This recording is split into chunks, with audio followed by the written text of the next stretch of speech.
Wonderful. Thank you. Let's get started.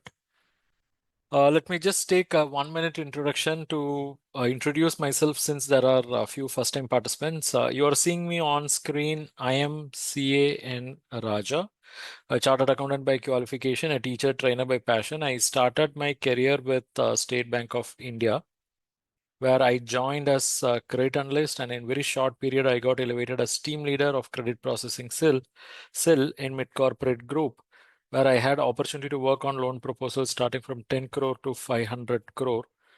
And I handled 250 plus projects, which is almost 5,000 crore plus size. Then after 4 years, I came out and started my CA practice. During practice also, I focused on project finance and debt syndication as my core practice areas.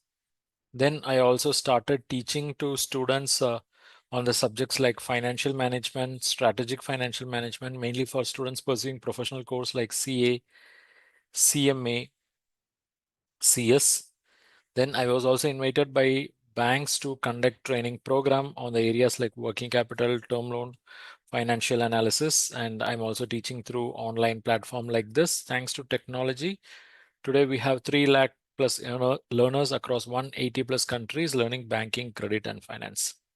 This is my backdrop. Now let's jump into the discussion. The focus is term loan. Why a dedicated session on term loan? Every week I used to answer this. Term loan is not a simple loan. Term loan is not a simple loan. Term loans are not just sanctioned on the basis of past declared income. Term loans are not sanctioned merely on the basis of past declared income. That is, bank is not just going to look at what is the profit they have made in the last year or what is the income declared in the income tax return and then arrive at some percentage and declare. No, I mean sanction. It is not on the basis of past declared income. Rather, it is based on the projected future cash flows, and viability of the project. Okay. So there are two things. One, it is fully dependent on future. It is even possible that in past the business has made loss, still term loan can be given if projected future cash is convincing. Yes, banks will do that also. And they're very much concerned about the viability of the project for which term loans are given. So understand, term loans are not given for some random purposes. Rather, in most of the cases, they are project financing source. They are given for putting up a project. When I say a project, it can be a project undertaken by a new business unit.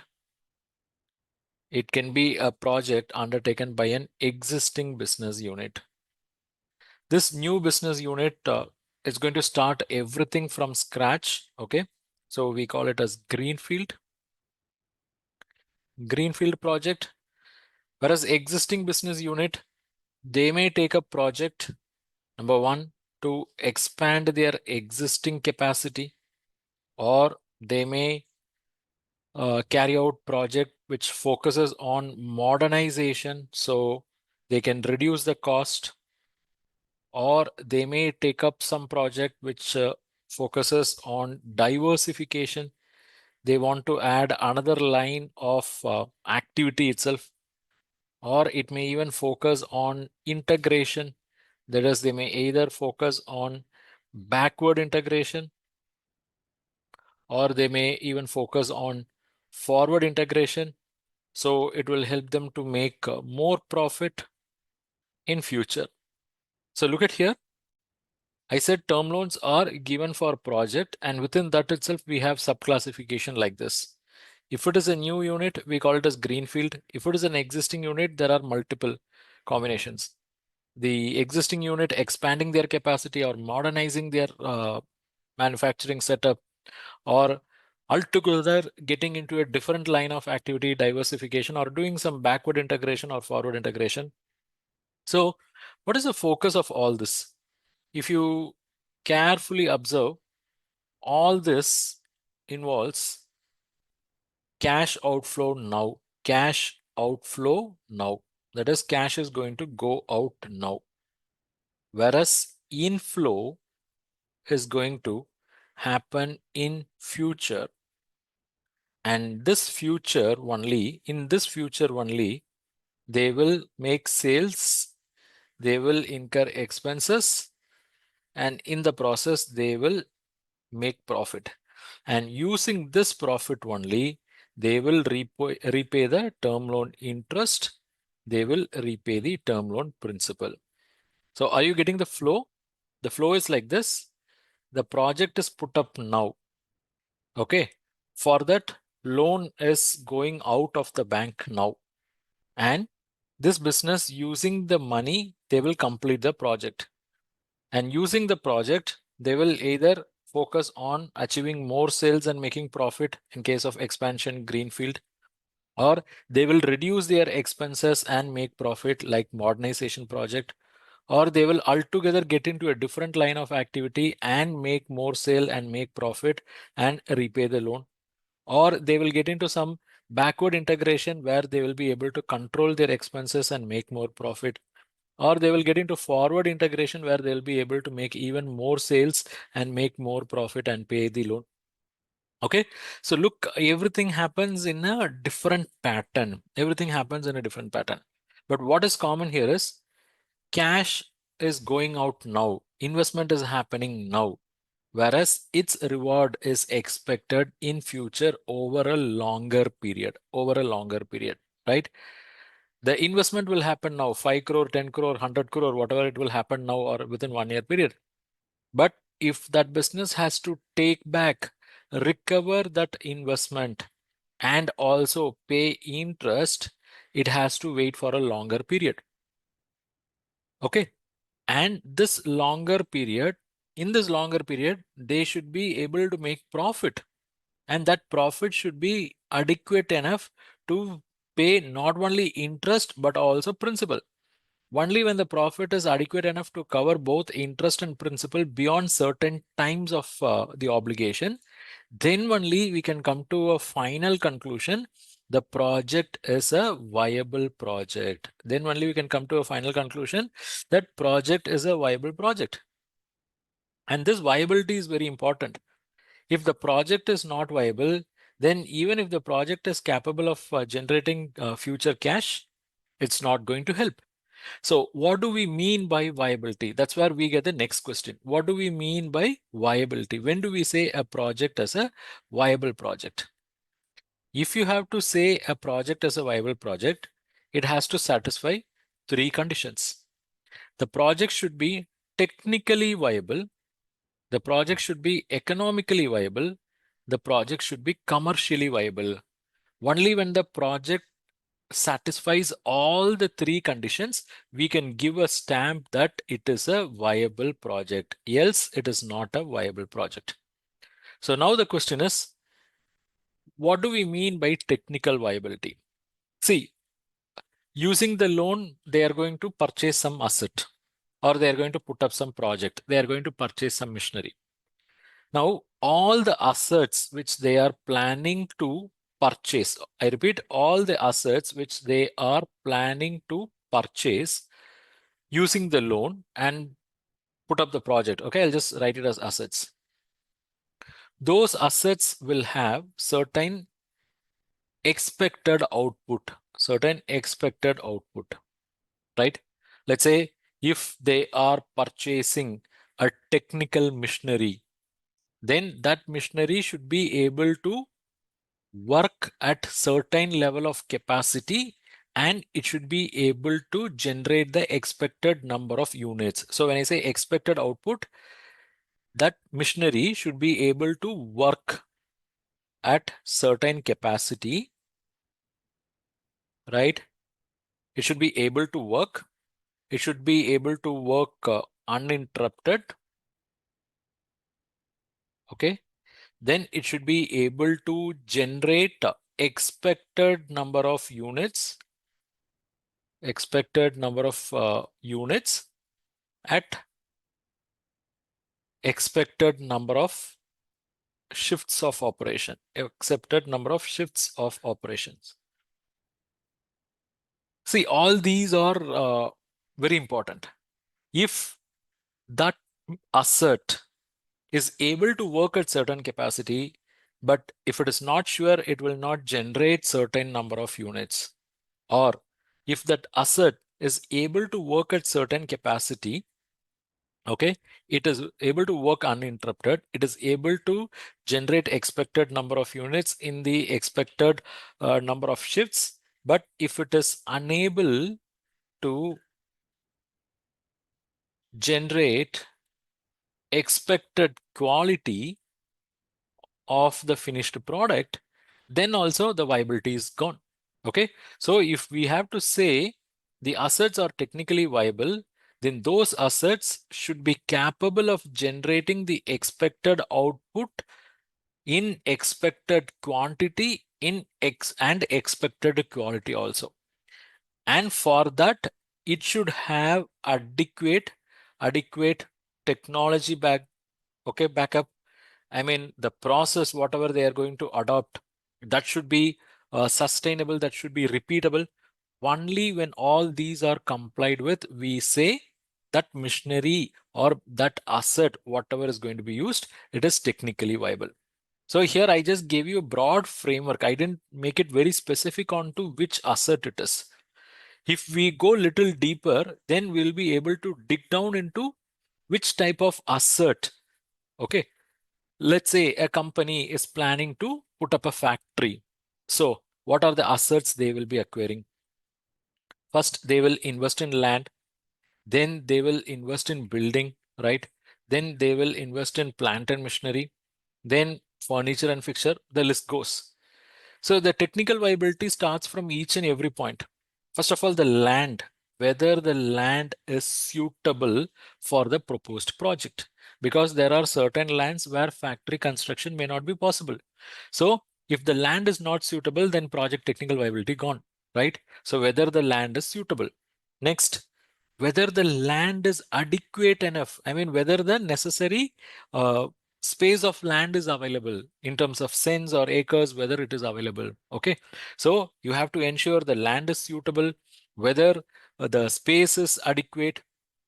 Then you should also take care of the pollution related aspects, because most of the activities, production activities, will cause some kind of air pollution, water pollution. And if you are going to be in a space where these, say, the wastages cannot be released in its normal process, then again the land technical viability is gone. So these are all one simple examples. Again, if you take building, okay, the building, whether building at expected level of square feet can be constructed in that particular area. Point number one, because there will be certain restrictions in terms of number of floors or square feet also. Number two, the building planning, whatever they have made, will it support expected, or will it support the anticipated installation of machineries? Okay. Will it support the smooth production process? If that is not there, then the technical viability related to building is gone. With regard to plant and machinery, it goes deeper into several points. As simple as selecting the appropriate supplier. I mean, if the borrower is planning for X machinery, and if they are planning to purchase it from, let's say, ABC and Company, and if ABC and Company is known for poor quality of the materials or poor quality of the machinery, then here the bank will reject on technical viability, because the supplier what they have or whom they have selected is not of acceptable or is not within the acceptable parameter. Okay, so like this, for each and every item, technical viability or technical angle have to be seen. And uh, as a banker, you may not be conversant, or you may not have expert domain or expertise in finalizing all this. That's why banks always engage TEV consultant. They always engage TEV consultant. These TEV consultants may be either in-house consultants, that is, they are employees of the bank itself, or they may be external consultants. So they are basically empaneled engineers or ex-bankers who have worked in TV departments. Okay, so banks will entrust the job of understanding the technical viability to these consultants, and they will give a report called techno-economic viability report. It means they will not only certify on the technical viability, they will also address the economic viability and commercial viability. So there comes the next question: what is economic viability? See, this company is planning to produce and sell some goods, right? So whether that goods have demand in the market or not, whether that goods have demand in the market, whether there is a market demand. That is, if they produce and sell, will there be takers? Will there be takers?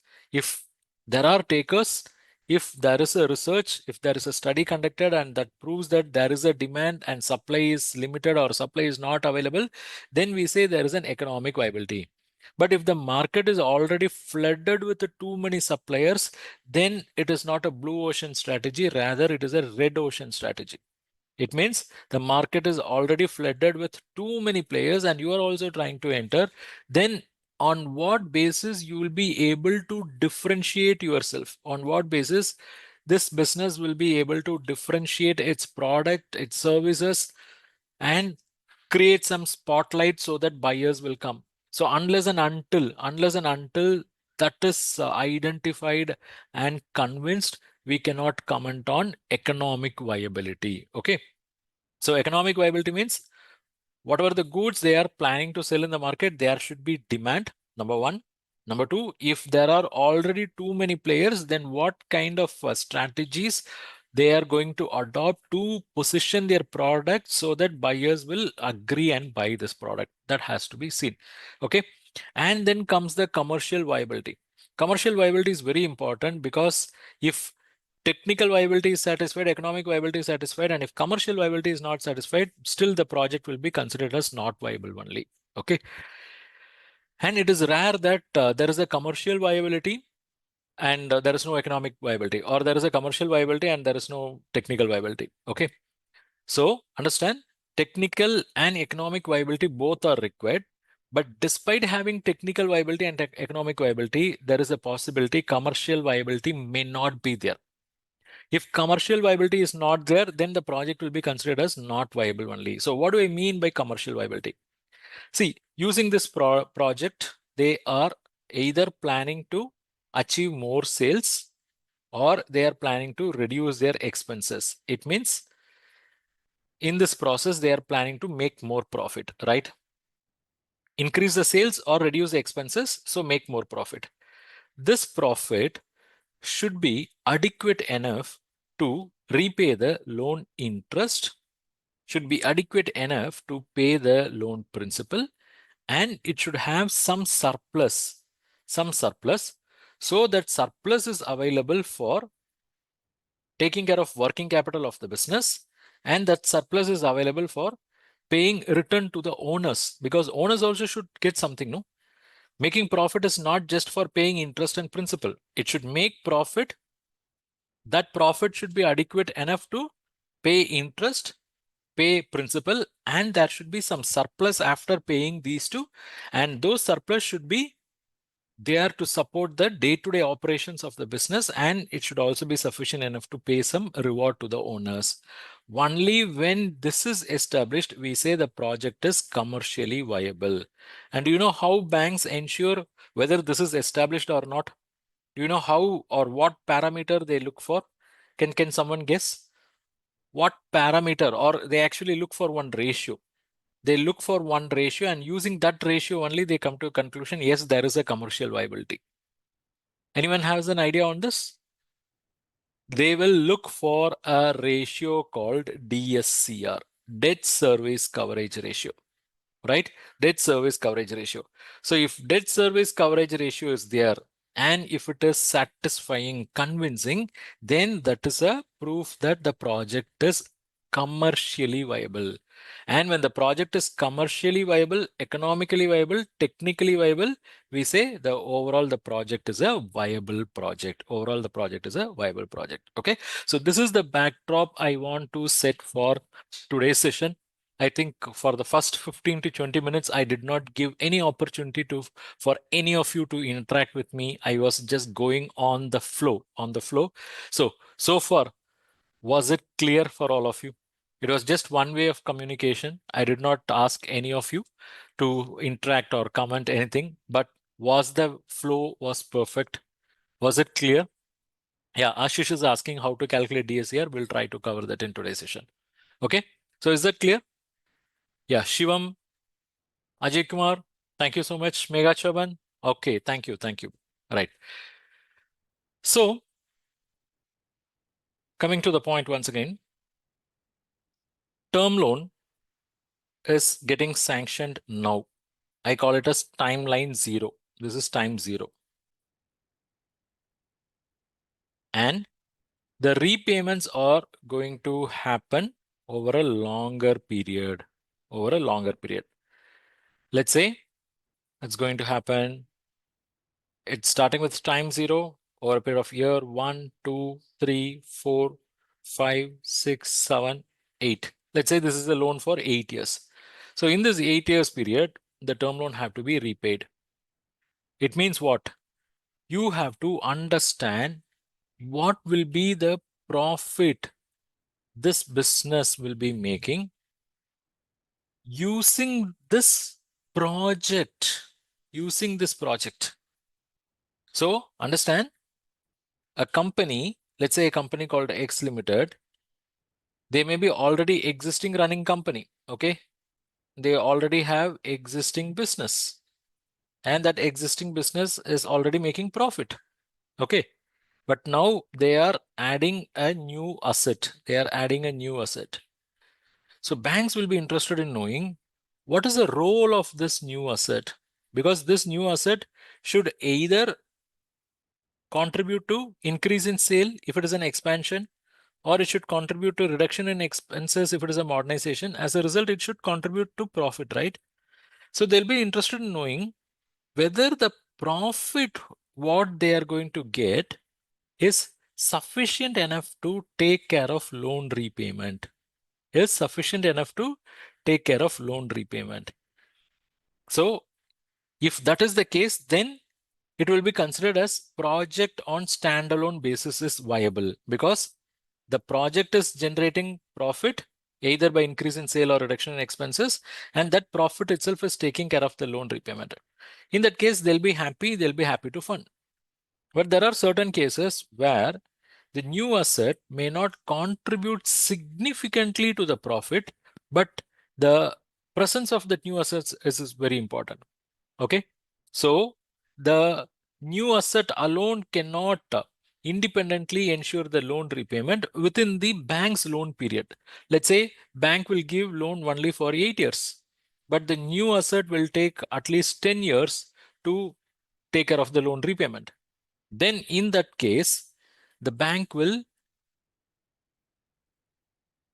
judge the repayment capacity by not only looking at the profit generated out of new asset, but also see what is the profit from their existing operation. So if the profit from existing operation and profit from the new activity, if both are aggregated and if they are greater than the level required, or if they are greater than the loan repayment, that is principal plus interest at certain times, then banks will also be convinced with that. Okay. So that's one thing you have to take care. Now, here, if you see, disbursements are happening now, repayments are happening over longer period. It means for this entire loan period, for entire loan tenure, you have to calculate what? For entire loan tenure, you have to calculate everything. It means you have to see for entire loan tenure, that is for each and every year. In this case, year 1, 2, 3, 4, 5, 6, 7, 8, right? For each and every year, you have to see whether this business is capable of making profit. And that profit should be greater than the loan installments, right? Only then we say each and every year they have repayment capacity. So here I'm just explaining in simple terms. I mean, I've not yet started using the technical jargons. What I'm saying is the loan is for 8 years. It means for entire 8 years, you have to calculate profit. And you have to compare the profit with the repayment. But if you want to calculate the profit, you have to calculate something else, something else. What are the things you have to calculate? If you want to calculate the profit, you should know what are the expenses they will be incurring in this period. They'll be incurring expenses on raw material, labor, power, manufacturing expenses, selling general admin expenses, right? It means you should be able to estimate, project all this. And if you want to calculate the profit, you need expenses which we have derived. And you should also calculate what will be their sales in this period. So they may be selling directly manufactured products. Okay. So there can be main products or finished goods, sale of finished goods. There can be some byproducts also coming up in certain businesses, especially people in sugar cane and all, they'll know, right? So you should calculate this not just for 1 year, but for entire year 1, 2, 3, 4, 5, 6, 7, 8. And if you want to calculate for all these 8 years, what is required? You should have a complete understanding of their business model. Yes or no? You should have complete understanding of their business model. What do I mean by saying complete understanding of their business model? You should understand how they are going to make sales. You should understand how they are going to make sales. So how they'll be making sales? They'll be producing the finished goods, and that finished goods will be sold at particular price, right? It means the number of units sold into selling price per unit will give you sales. Yes or no? Yes or no? Number of units sold into selling price per unit will give you sales. But the question is, you have to validate each and every item. You have to validate each and every item. How many number of units? This number of units sold will depend on number of units demanded, because you cannot sell everything whatever you produce. So whatever the client says that we will sell certain number of units, you have to discuss with them and you have to see whether these number of units are saleable or not. If the market is very sluggish, then whatever the units they are projecting may not be saleable. Okay. But if the market is very hot, if there is a huge demand, then it is possible. Okay. So the mere simple first line item that is arriving at the sales, which is nothing but the number of units sold into selling price per unit, is not a simple cakewalk, because you have to come to certain terms on how many units will be sold. Okay. So the number of units sold is dependent on the demand, and for that they should have the corresponding production. So it depends on number of units produced. Number of units produced. Let's say they are producing 10,000 units. They are producing 10,000 units. And of the 10,000 units, they are selling 8,000 units. It means 2,000 units are going to be in stock, finished goods. So whether they will be able to produce this number of 10,000 units, what is the linkage here? You have to satisfy yourself whether they are really capable of producing 10,000 units. For that, you have to see at what capacity they are going to operate. Capacity utilization. Okay. And this capacity utilization is connected with the machinery, which is going to decide the final output.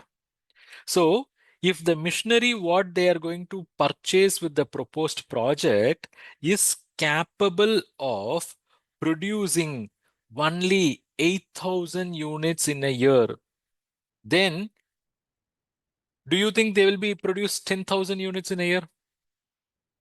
If this machinery is having the capacity of producing only 8,000 units per annum, then do you think they'll be able to produce 10,000 units? Answer will be straightforward no. But for that, there can be a substitute answer. Yes, it is possible if they work on 2 shifts or if they work on 3 shifts like that. Okay. But if I give you the information that this is the maximum production possible, okay, based on their optimum capacity utilization, then this 10,000 is ruled out. This 10,000 is ruled out. So here their maximum capacity is 8,000 units per annum. That's what they can produce. And not every business will achieve 100% capacity utilization in the earlier years. Maybe in year one, their capacity utilization will be like 60 to 70%. In year two, they'll go like 75 or 70%. Year three, 75 or 80. Year four onwards, they pick up. And that depends again on number one, the support of the machinery, whether the machinery is capable of scaling the capacity at this faster pace, number one. Number two, whether this company is able to push the product in the market. The demand is so high, so they have to increase their capacity utilization. Only if those two parameters are convinced or acceptable, only then we can think of increasing this percentage. We can think of increasing this percentage. Okay. So look at here. Here, if I want to calculate the sales, I need units sold into selling price, which is linked with the units produced. And this unit production is linked with the capacity utilization. And capacity utilization is applied on the number of maximum units that can be produced. So unless and until we get a clarity, and if you want to get a clarity on what is the maximum number of units this machinery can produce, for that you have to put your base on TEV report. You have to put your base on what? TEV report. The TEV report will say this particular machinery has capacity to produce maximum 8,000 units per annum. Okay. So if they say that, you have to take that as a base. And the same TEV report also will say in the initial years, because of teething issue or stabilization, all those, the capacity utilization can be assumed at around 60 to 70%. If this is the level they give, then here you cannot think of anything higher than that. Okay. So if the customer is objecting to this, then you can have a discussion with the customer and TEV report and try to understand or get the realistic picture.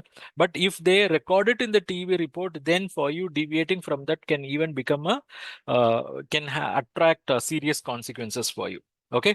So here 8,000 units is the maximum capacity. Capacity utilization in the first year is assumed at 60%. So 8/6 or 48. So here you can think of the number of units to be produced at 4,800, and you won't sell all the produced units. Okay, something will go in stock according to the finished goods holding period that you are going to assume.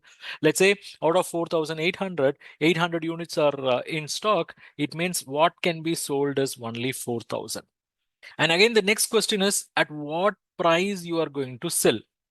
Are you going to sell it at some random price? Okay, because you cannot sell it at random price. The selling price should take care of two things. One, it should take care of recovery of cost. Whatever the cost incurred, that should be recovered.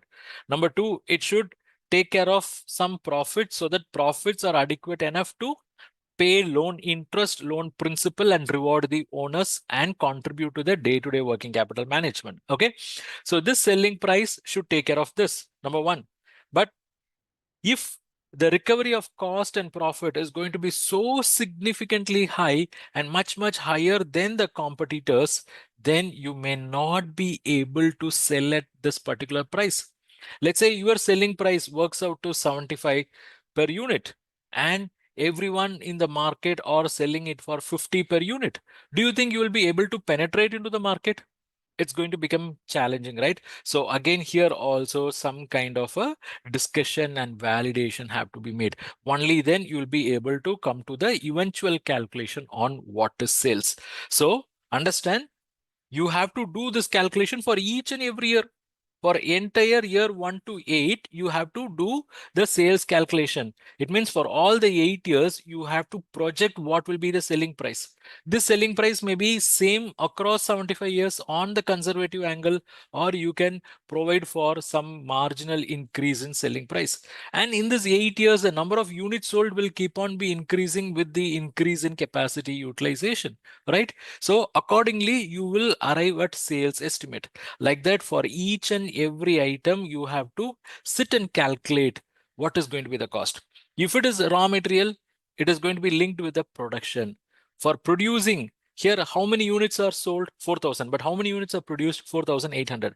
For producing 4,800 units of finished goods, how many units of raw materials required? So you have to go one step down further. How many units of raw material is required for producing 1 unit of finished goods?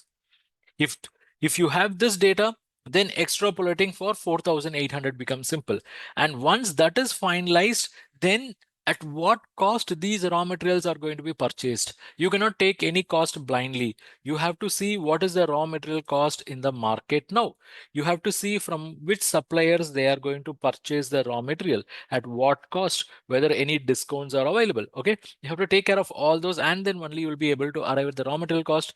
Similarly, for producing 4,800 units in a year, how many laborers are required? So what is going to be the labor cost? And how many units of power are going to be consumed? What is the fuel consumption? What is the transportation cost? Everything you have to link it with the units produced. Units produced becomes the base, because out of produced, certain will get sold, certain will remain as a stock. So where you have to put your focus, the focus should be on number of units produced. Like that, you have to calculate for each and every year, and then only you will be able to arrive at profit. Okay, and then only you will be able to arrive at profit.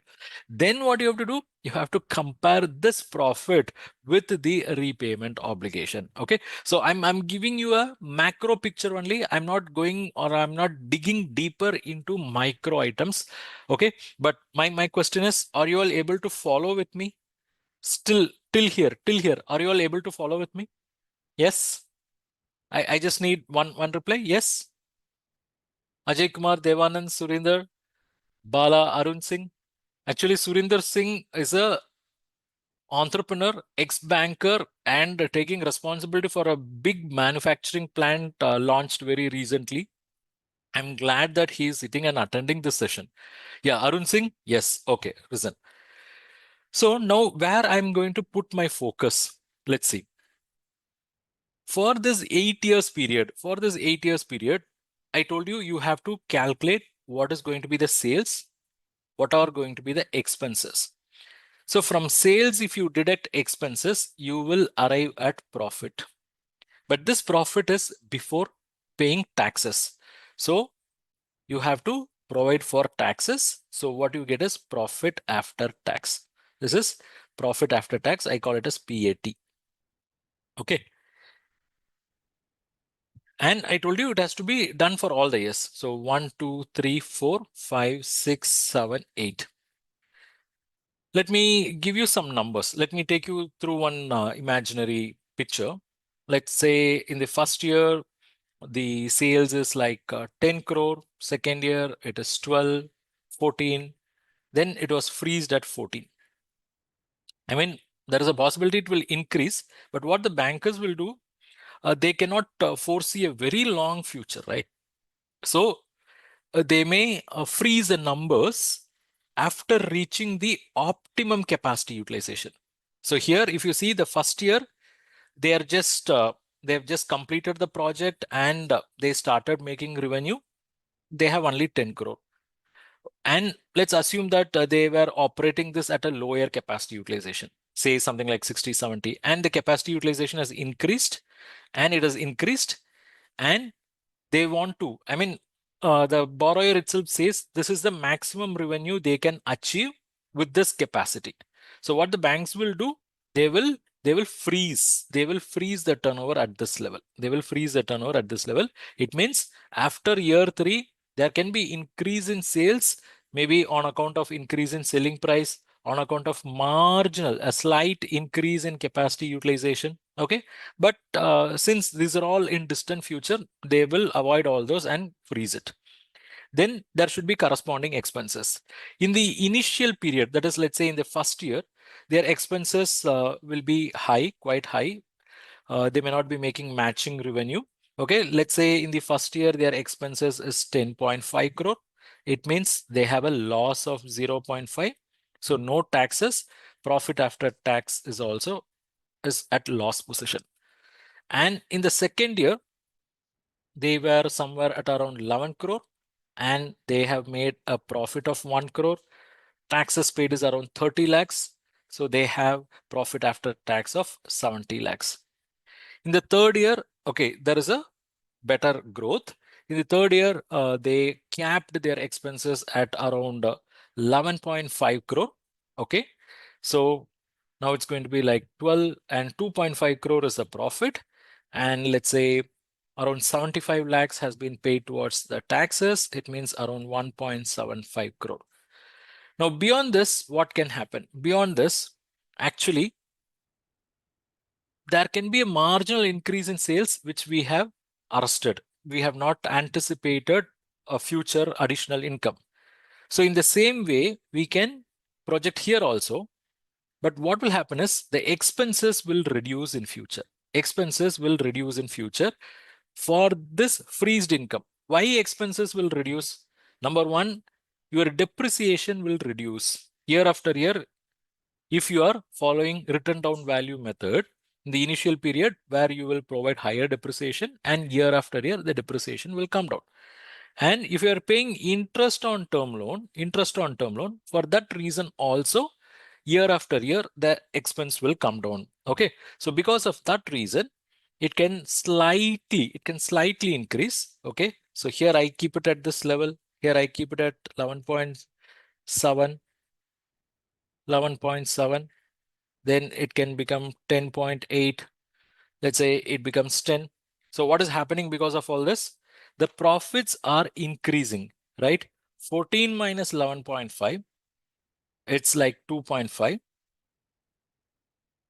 Okay, whereas 14 minus 11.7,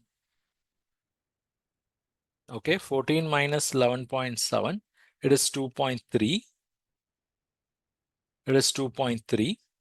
Okay, and here it is 14 minus 10.8. 14 minus 10.8, it is 3.2. And 14 minus 10, it is 4. It is 4. Okay, here I'll just make one small change. Okay, the small change is over 11.4. Okay, 2.5, 2.5, and it is coming down and going up. Okay, fine. Let it be there. Let it be there. I'm not making it more complicated. So now on this, taxes have to be applied. Let's apply 30% flat tax. Okay, so 2.5 into 30% is 0.75. 2.3 into 30% is 0.7.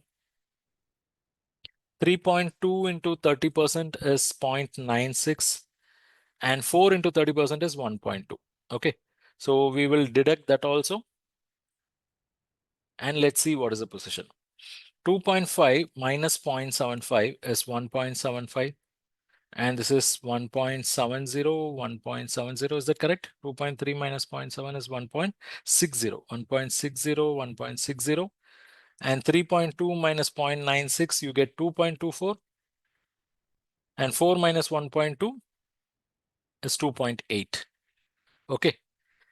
Now, this is the projection. I mean, here I have done it very simply, but in reality, you have to validate each and every line item, each and every sub item. Okay, you have to really sit and discuss and satisfy yourself on each and every item. Okay, now what is the purpose of doing this calculation? mainly to measure repayment capacity. Somebody asked me how to calculate DSCR. I'm actually getting into that. The main objective of doing this is to measure the repayment capacity. Now, just answer me whether this business will be able to repay the loan interest and principal using this profits calculated for each and every year, assuming these profits are going to materialize. Okay. Tell me whether this profit can be used as a source for paying loan interest and principal. And I didn't give you the figures of loan interest and principal. I will give you. Okay. But my question is whether loan interest and principal can be paid using these profits. Yeah, Bala is saying yes.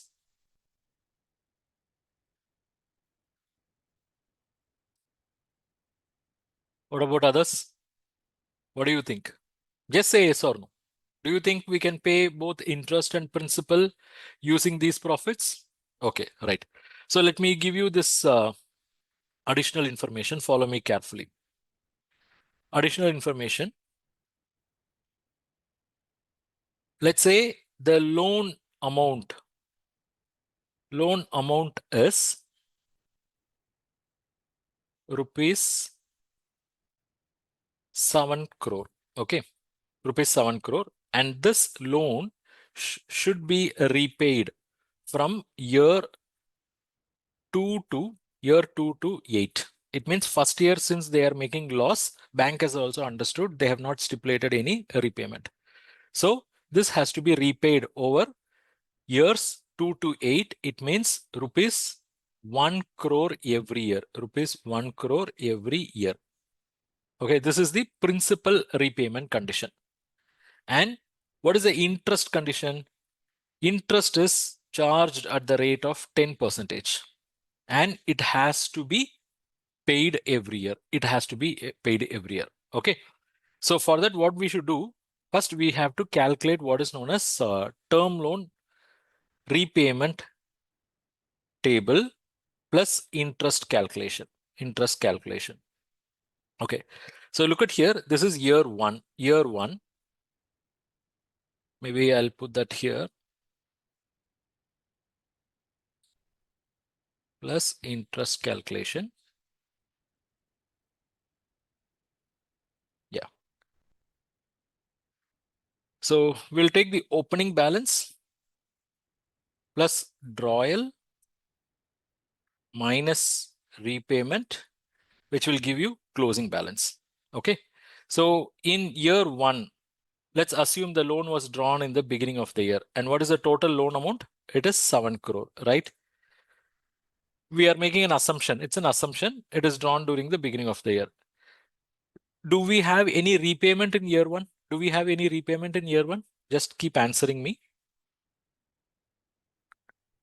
There is no principal repayment, but interest have to be taken care. There is no principal repayment, but interest have to be taken care. Now tell me whether it is fair to charge them interest or give them moratorium for 1 year and include that also in the total repayment. Should we charge interest because they are already making loss? Okay.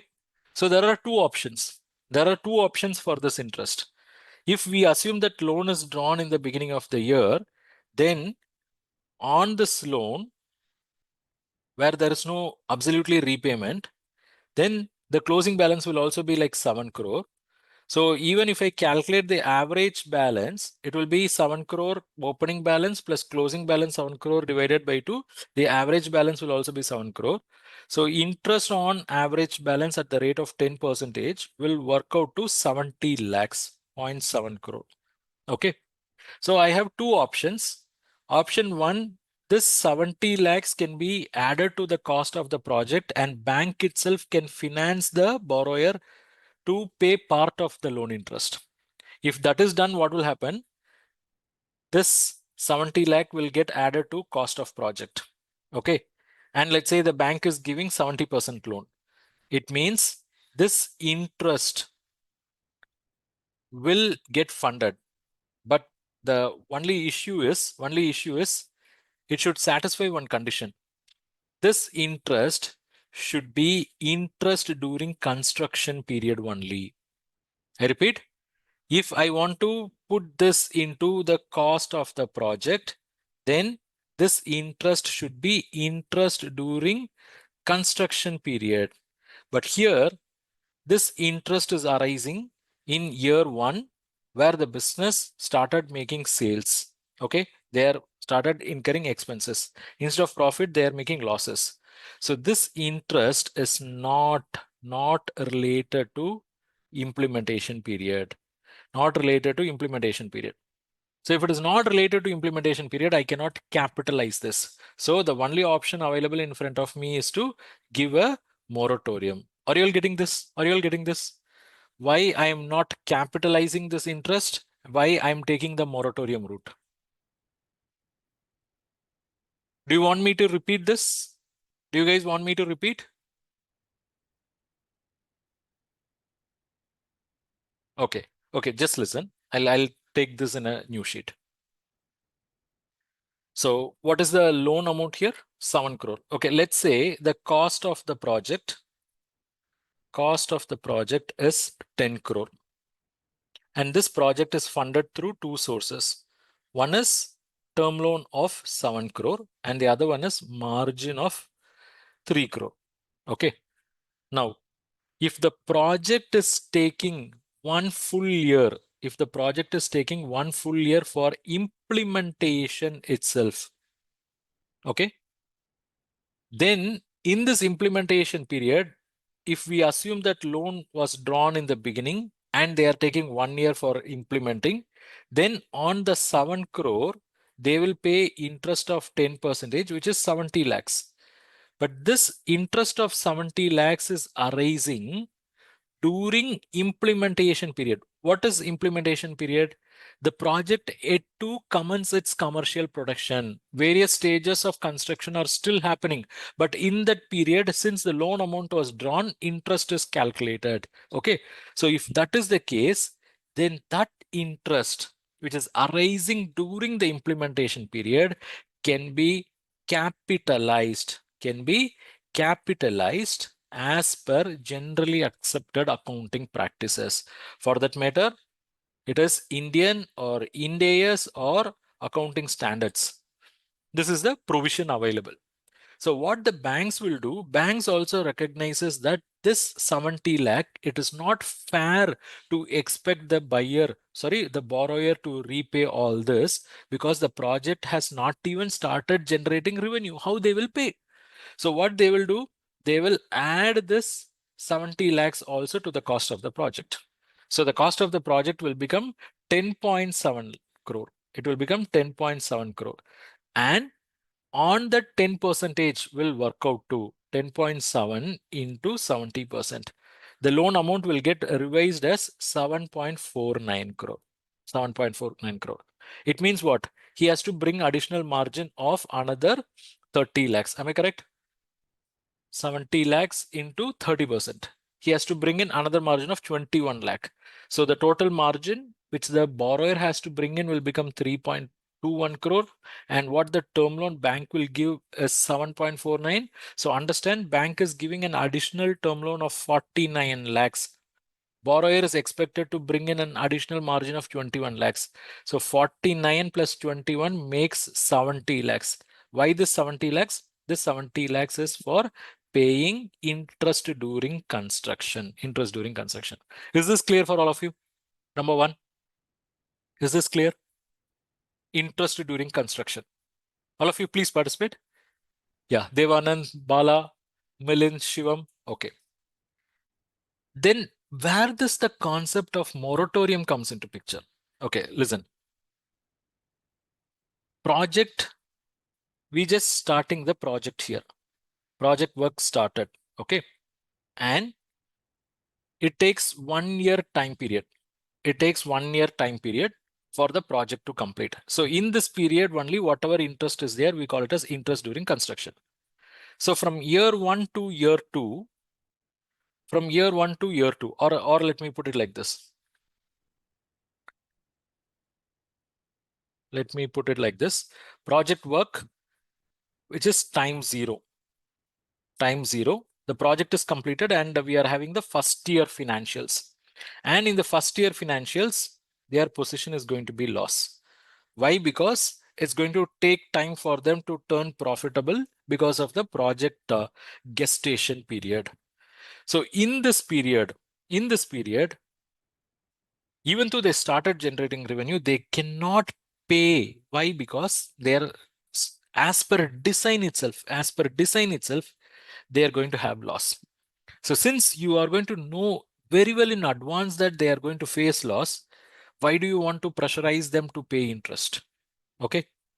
Because you are the main person who are responsible for giving shape to this project itself. Then you yourself cannot pressurize them. So you are aware that as per the financial estimates, you are aware that in year one, they are going to have loss. So give them moratorium. Give them moratorium as per your bank policy. If your bank policy permits 12 months moratorium, you can consider even 12 months moratorium. Okay. If they are capable of turning into profit in 6 months period, then give the moratorium only for 6 months period. By doing so, you are ensuring that whatever the interests that are calculated in this period is not going to be serviced, but rather it will get added with the loan amount. It will get added with the loan amount. Okay, now let's come back here. So here in year one, they have already availed 7 crore. Okay. Let's say already availed and project is completed. So this is the first year financials. So prior to this, interest during construction, everything is done and over. Now year one financials are available. On an average, they have drawn 7 crore. Interest is at the rate of 10%, which is around 70 lakh. But this amount he is not going to service. Why? Because he is given a moratorium for the known reason they are going to suffer loss. So what we can do with this moratorium? Shall we go and add this moratorium with the term loan outstanding? Shall we? Yes. So what we'll do? The loan amount is not just 7 crore. It's going to be 7 crore plus 70 lakhs. It's going to be 7 crore plus 70 lakhs. So it is 7.70 crore. And this 7.70 crore only have to be repaid over a period of 7 years from year 2 to 8. And the repayment is not going to be 1 crore. Rather, it will be 1.1 crore. It will be 1.1 crore. Is that clear, all of you? Is that clear? 1.1 crore. Okay. So here it means for the next year, what will happen? The opening balance will be 7.7 crore. Opening balance will be 7.7 crore. There is no repayment, but there is no drawings, but there is a repayment of 1.1 crore. If that repayment happens, the closing balance is going to become 6.6 crore. Now, what is the average balance? The opening balance of 7.7 plus closing balance of 6.6 divided by 2. Okay, 7.7 plus 6.6 divided by 2, you will get the average balance as 7.15 crore. In that 10 percentage will work out to, 0.715. That is 71 lakh 50,000. This is going to be the interest for the second year. With me, all of you? With me? This is going to be the interest for the second year. Okay, listen. Now, in the same way, we will calculate for the third, fourth, up to eighth year. Please help me with the numbers. So what is going to be the opening balance for the third year? Let me just draw the lines.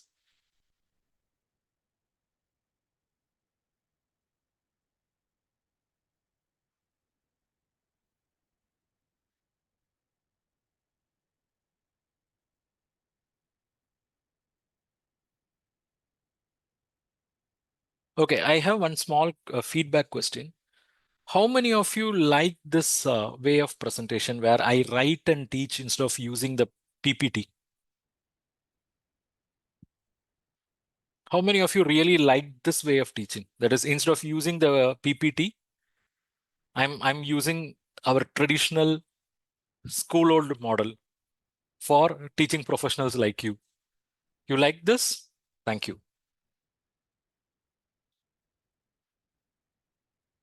Yeah, thank you so much.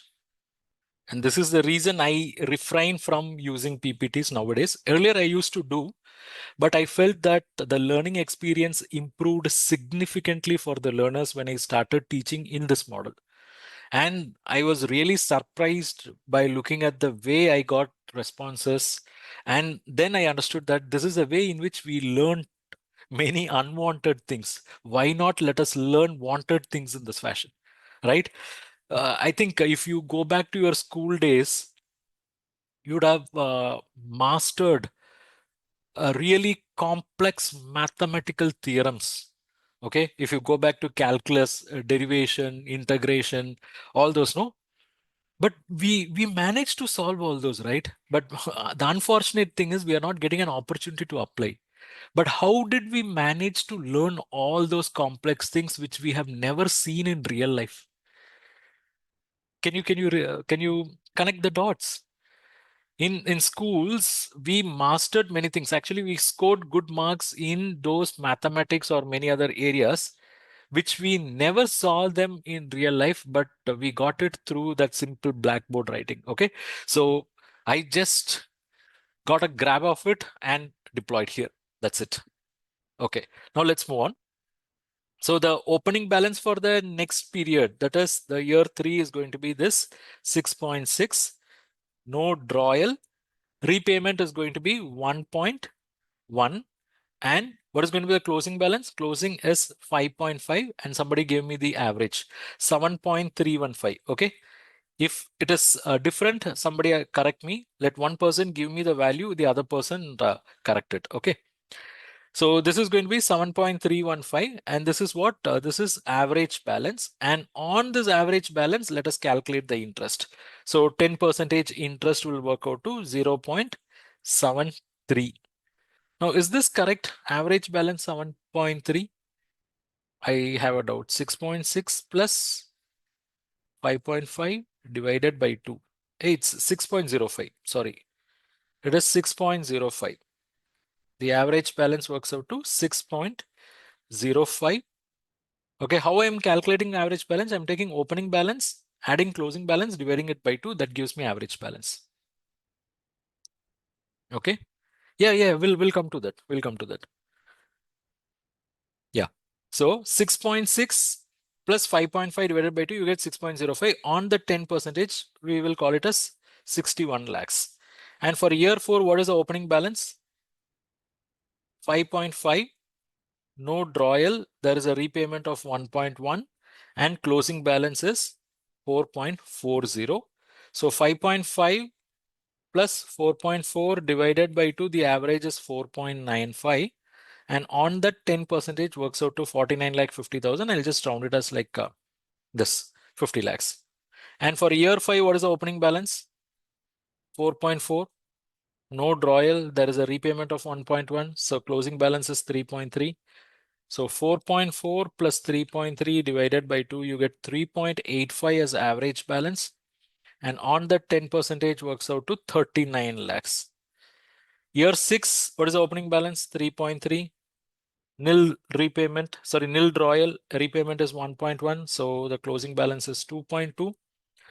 3.3 plus 2.2 divided by 2. And it works out to 2.75. 2.75 into 10 percentage is 28 lakhs, 0.28. And we are moving to the last year.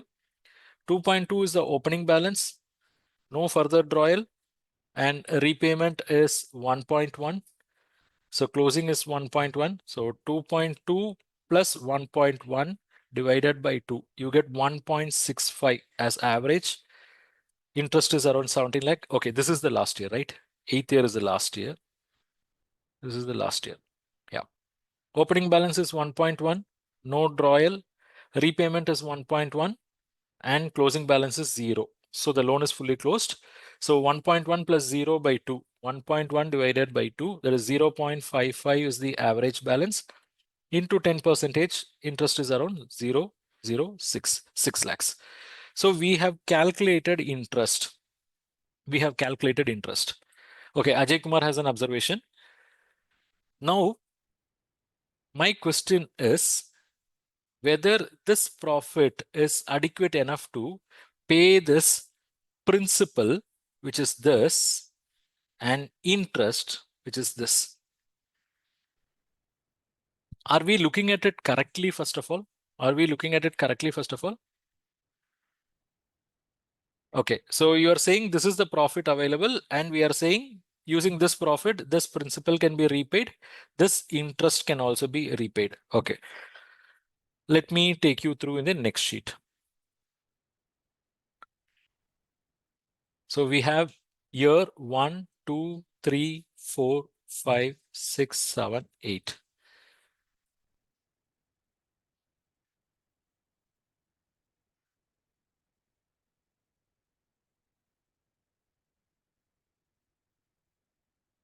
Okay. So the first point is the profit, right? This profit figure is something like this. In the year one, let us not calculate because it is under moratorium. Okay. So let's put our focus from year 2. So not applicable. Year 2, what is the profit after tax? It is 0.70. It is 1.75, 1.75, 1.60, 1.60, 2.24, and 2.80. Okay. So my question is whether we can use this profit to pay the interest and principal. Okay. Whoever said yes, you need a learning now. See, this profit was arrived after subtracting all the expenses. And let me tell you, these expenses include this interest also. Okay. This profit was arrived. This profit was arrived after subtracting all expenses.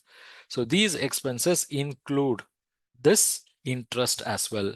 So we should not say this profit is available for paying interest. This profit is available for paying loan principal. This profit is available for paying loan principal. Okay, so if you want to know what is the profit available for paying both interest and principal, what you have to do? You have to go one step back. Here you have profit after tax, right? So with this, if you go one step back and remove the expenses included here, I mean, remove the interest included in the expenses, you will get a better picture. You will get a better picture. So what we can do with this profit after tax, okay, I'll call this as PAT. What you can do? You can go and add back interest on term loan, what we have calculated, interest on term loan. Okay, moratorium period, let us ignore. Let's start from period number 2. So this 0.715, I'll round it off as 72 lakh. So I'm adding 72. I'm adding 72. I'm adding 61. I'm adding 50. I'm adding 3928. 3928. I'm adding 17 and 6. 17 and 06. Okay. And let me also tell you one thing. This profit was arrived after subtracting all expenses, right? And this expense also include one item called depreciation. It also includes one item called depreciation. Depreciation is an expense or loss booked, but there is no cash outflow involved. There is no cash outflow involved. So we need cash profit for paying the loan. But this profit was arrived after subtracting non-cash expense. So what we should do? This profit was arrived after subtracting depreciation, which is a non-cash item. So if you want to know what is the profit before providing for depreciation, you have to compensate by adding it back. Yes or no? Let's say, for example, this profit of 70 lakh was arrived after subtracting depreciation of 20 lakhs. So if the depreciation had not been provided, this profit would have been 90 lakhs. Yes or no? If that 20 lakh depreciation was not provided, this profit would have been 90 lakhs, right? So what we can do, we can add back depreciation figure. So that's what I'm going to do. Let me add back depreciation. if I add back, let's say now for simplicity purpose, I'm not going deeper into that. For simplicity purpose, let's say this company is following a straight line method of depreciation, and every year depreciation figure is something like 40 lakhs. Okay, it is a uniform figure. In reality, it can be uniform, it can be different also, depending upon which method of depreciation they are following. Okay, now you see we have a profit. By adding back interest, we got to know what is the profit before paying interest. And by adding back depreciation, now we literally have idea about the cash profit of the company. Okay, we have idea about the cash profit. Okay, please total and tell me the cash profit for each and every year. 0.7 plus 0.72 plus 0.4. This is 1.82. 1.75. Can somebody come from backwards from year 8 onwards? 1.75 plus 0.61 plus 0.4 is 2.76. 1.75 plus 0.5 plus 0.4 is 2.65. 1.6 plus 0.39 plus zero point 0.4 is 2.39. And here, yeah, 1.6 plus 0.28 plus 0.4 is 2.28. And 3.26 is for the last year, right? 3.26 is for the last year. 2.24 plus 0.17 plus 0.4 works out to 2.81. Okay, so this is the cash profit available. And using this cash profit, now you can repay the interest on term loan and you can repay the principal as well. Principal already we have calculated, right? For every year, it's going to be 1.1 crore. For every year, it's going to be 1.1. Let me put it here.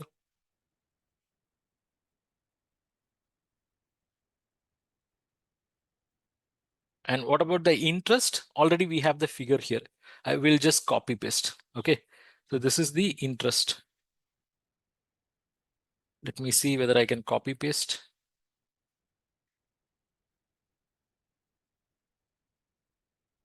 Oh my God, it's making mess. Let me write it. So interest on term loan is 0.72, 0.61, 0.50, 0.39, 0.28, 0.17, 0.06. Okay. We'll do one thing now. Now we'll keep this independent. This is cash profit. This is independent. And let's also write installment.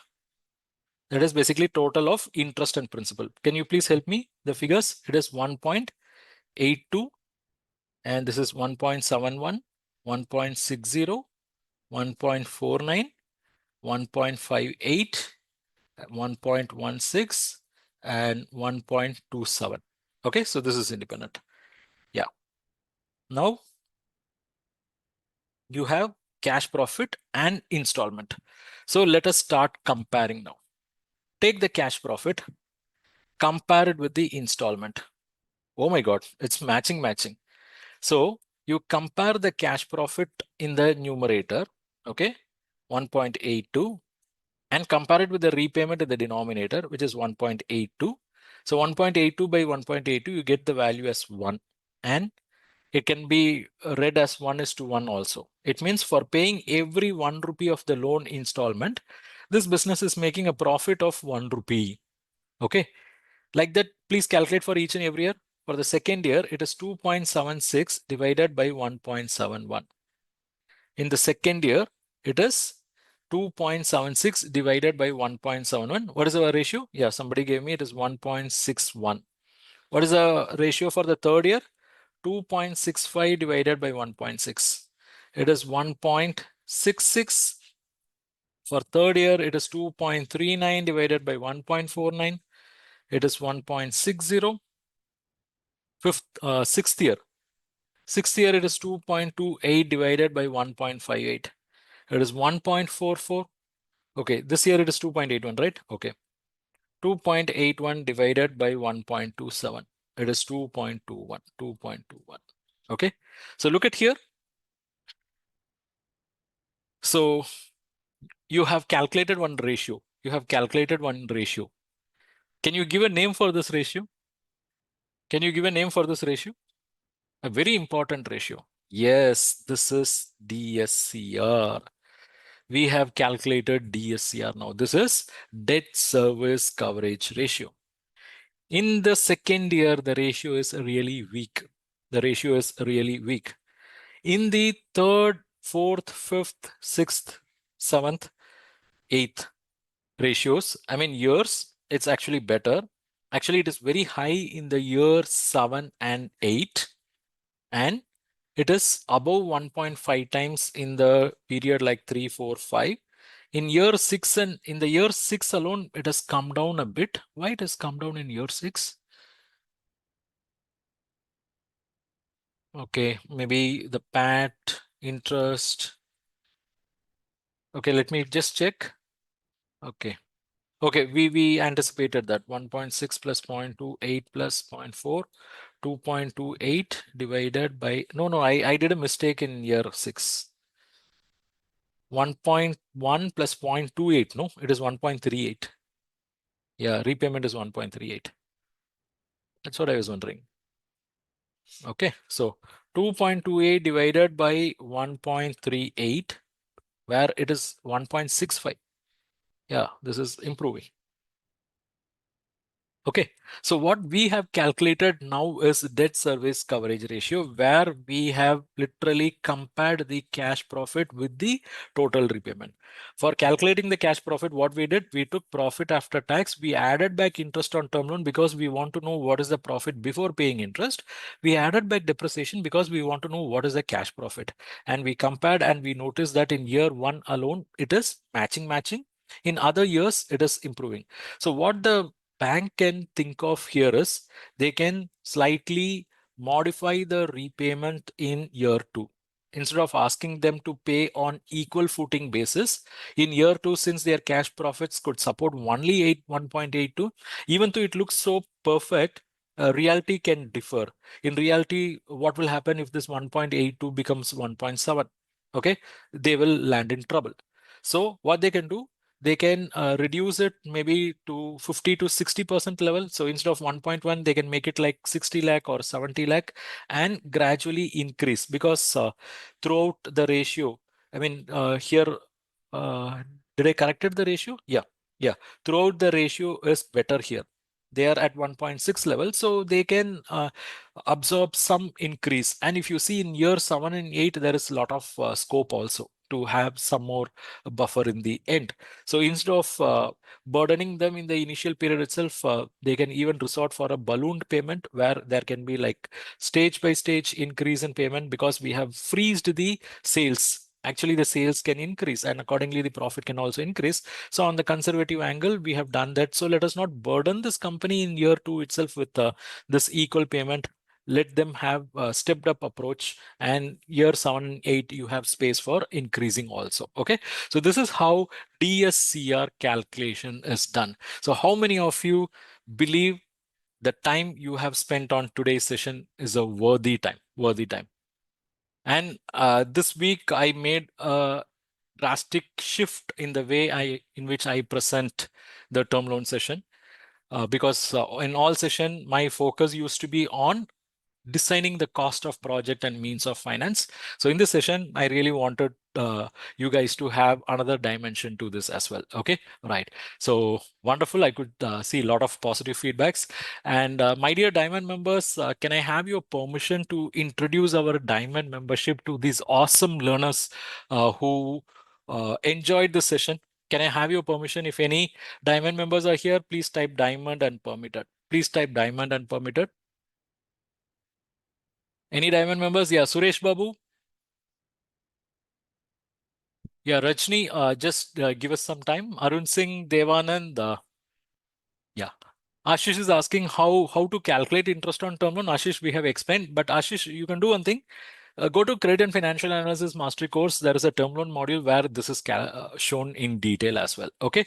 Yes, I got the permission from several Diamond members. So all those excited learners, just stay for another 5 more minutes. You have something even more to excite. Okay. So with the permission of the Diamond members, I'm introducing our Diamond Live membership. Diamond Live membership. What is this Diamond Live membership? This is a membership program which we have designed for banking and finance professionals who are very serious about their career growth, who want to learn what matters. Okay, so this membership program will give you access to 130 plus pre-recorded online courses which we have published in the domains of banking, credit, finance, accounting, costing, and so on. This membership program will give you access to 100 plus ebooks which we have published in this domain. This membership program will give you access to all the live classes which we have conducted in the past. This membership program will give you access to all the live classes which we will be conducting in future as well. So in future, it can be a single 2 hours live class, or it can be a 1 day workshop, or it can be series of workshop programs. Okay, you will get access to all those. This membership program will also give you access to the latest developments that are happening in the world of banking and finance, which are analyzed and presented by us as conversational articles. And this membership program will also gives you assurance. I repeat, it gives you assurance of free access to all our future e-publications. That is, in future, if we are going to come out with any courses, any ebooks, any templates, any test series, any short lessons, you will get access to all those. Several hundreds of our learners have already upgraded to Diamond membership in this very short period. Say in a matter of 2 months, we have more than 600 members upgraded to Diamond membership. And now it's your turn. I'm going to give you a window, special window now, an opportunity to upgrade to Diamond membership. And for that, what you have to do, you have to take your WhatsApp now. Make a note of this number, 90251 00249. Take your WhatsApp right now and send me a message called Sunday Diamond. Okay. Send me a message called Sunday Diamond. Do it right now. If you do so, you will get an amazing, unimaginable offer for upgrading to Diamond membership, which many of the learners have absolutely loved and made use of. And for those who are watching this session in mobile, I'm giving one link.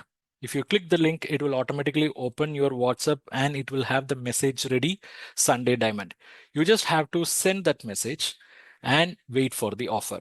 If you have already enrolled in any of our courses, you are eligible for a special discount as well. Okay, so I'm going to open my WhatsApp, start sending your messages. Even today, already 7 to 8 members who have attended today morning session have upgraded to Diamond membership. Okay, so click the link. It will generate a message called Sunday Diamond. Send me the generated message and wait for the offer. Okay, yeah. So Kavin Prasad, I have received your message. I have received your message and sending you the details now. Please check. And for others, the number is 90251 00249. Open your WhatsApp and send the message. Whoever watching this in your mobile itself, I have sent you a link in the comment section. Click the link. It will open your WhatsApp. It will have the message called Sunday Diamond. If you really enjoyed today's session, and if you want to have many more learning sessions like this, where you go deep rooted into the foundations, fundamental concepts, gain clarity, crystal clear clarity, then Diamond membership is the only gateway. So go ahead and make use of this opportunity.